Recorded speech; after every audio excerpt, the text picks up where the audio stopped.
tak? Kalau sakit kaki macam mana? Sorry lah, aku tak sengaja. Sorry. Belah.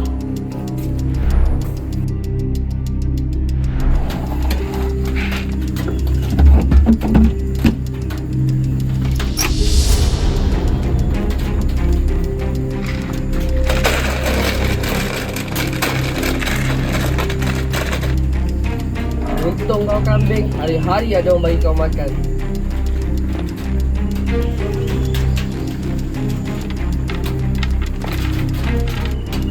Kau ni kambing, makanlah betul-betul. Kan dah bersepah tu. Nak kena kau ni.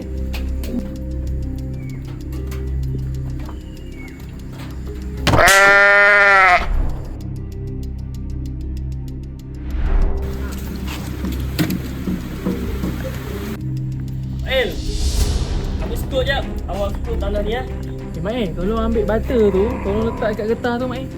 Mail awak kutip sampah-sampah tu nanti, awak buang dekat tong sampah sana Boleh? Cikgu ni ingat aku robot ni. Arah aku itu ini. Dah, malas lah.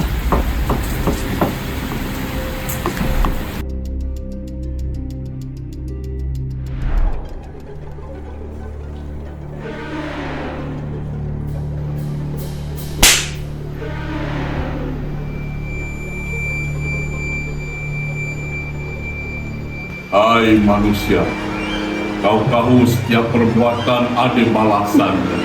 Ini adalah balasan dari perbuatan buruk yang kau lakukan.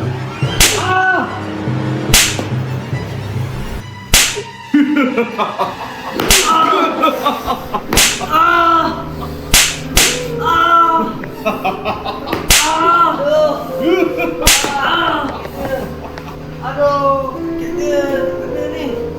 Aduh. Allahu